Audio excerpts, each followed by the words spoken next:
Segunda parte da parábola da candeia ou da lâmpada. A responsabilidade da igreja perante o mundo. De todas as parábolas e da lâmpada debaixo da cama, talvez seja a que mais exemplifica nossa responsabilidade perante o mundo. Vós sois sal da terra, vós sois a luz do mundo. Mateus 5, 13 e 14. Primeiro ponto importante sobre a responsabilidade da igreja. A igreja deve ecoar a sua voz no mundo ensurdecido.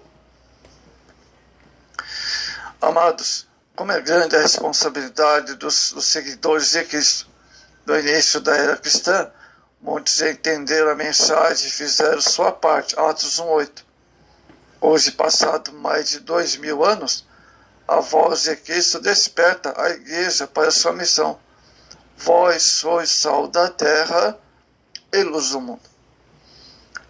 Jesus, através dessas duas comparações, fala de nossa função de iluminar a terra, consolando, esclarecendo, ajudando as pessoas a fazerem e despertar em seu mundo interno de alegria de viver.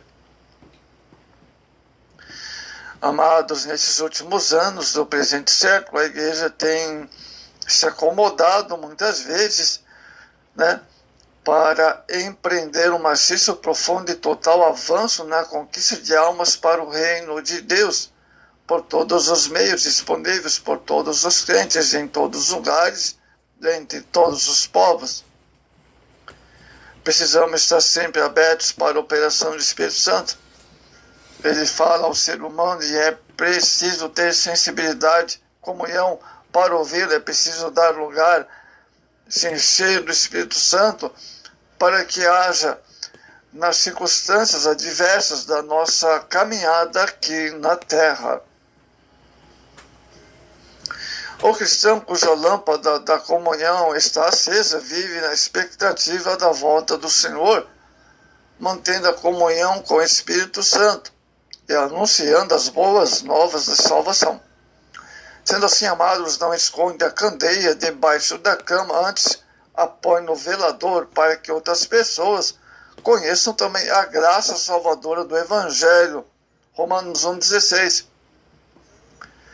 Segundo ponto importante sobre a responsabilidade da igreja é: a igreja não deve ser motivo de escárnio do mundo.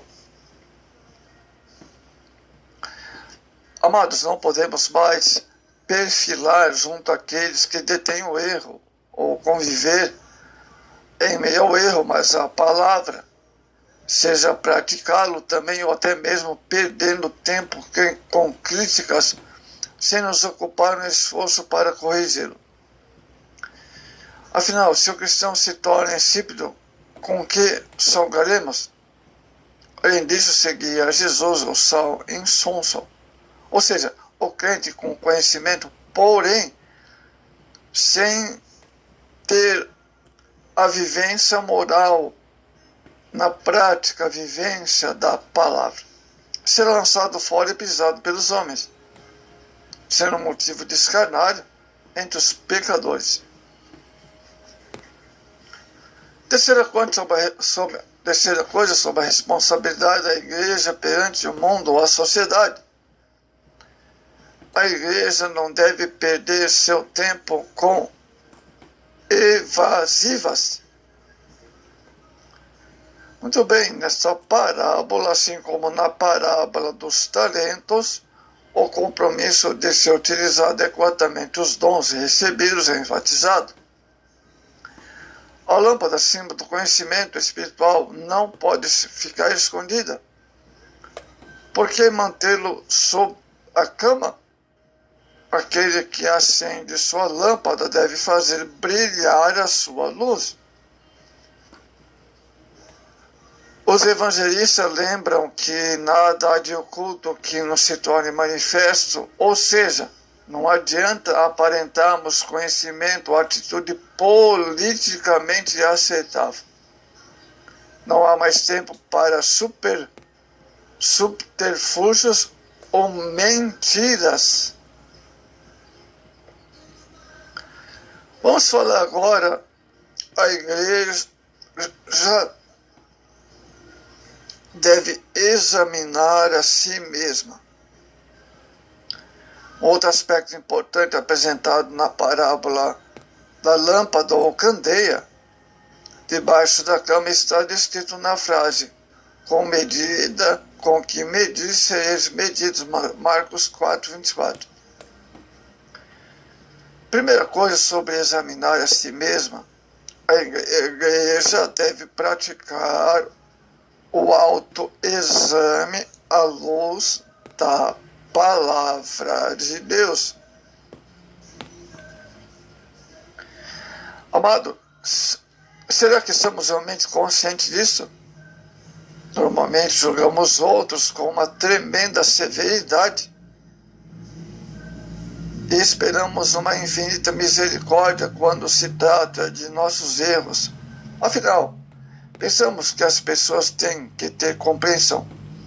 Quantos juízos fazemos sobre as pessoas sem notar que muitos deles se encaixam melhor em nós? Romanos 2:1. Todos os cristãos professos a fé devem examinar a si mesmo para ver se a salvação é uma realidade presente. Segundo parte sobre o dever de examinar a si mesma,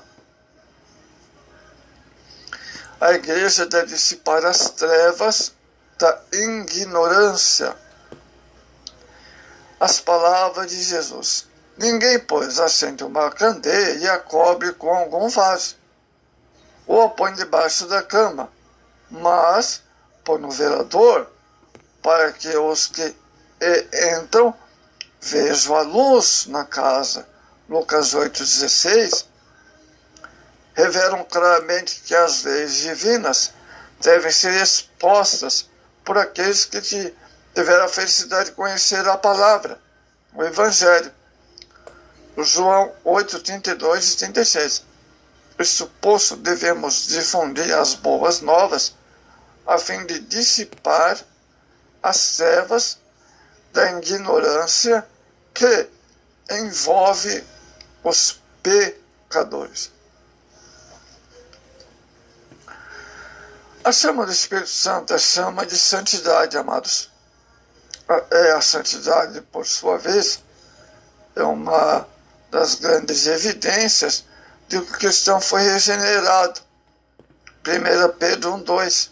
Santificação no grego é giasmos, significa tornar santo, consagrar, separar do mundo e adaptar-se, e não adaptar-se ao pecado, a fim de termos ampla comunhão com Deus e servi-lo com alegria. Os filhos de Deus são santificados mediante a fé, pela união com Cristo, na sua morte e ressurreição, pelo sangue de Cristo, pela palavra, pelo poder regenerador e santificador do Espírito Santo no seu coração. Terceira coisa importante: a igreja deve dar de graça o que de graça recebeu. À medida que o cristão vai adquirindo mau grau, ou seja, à medida que o cristão vai adquirindo maior grau de compromisso, torna-se consequentemente mais desenvolvimento intelectual e moralmente.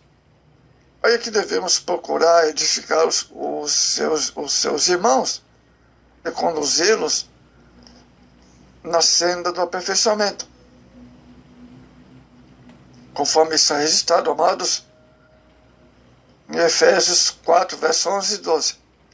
Caso decida erradamente colocar a luz debaixo da cama, que não ilumina quase nada, nada mais lhe acrescentará. Até pouco que lhe tem será tirado, para que deixe de ser egoísta e aprenda a dar graças o que de graça haja recebido. Mateus 10:8.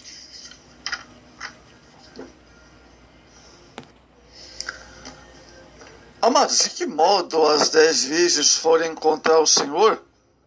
Com suas lâmpadas acesas. Isso simboliza a palavra profética que deve ser colocada no velador. A exortação do Senhor Jesus é: cingido esteja o vosso coração e acesas as vossas candeias.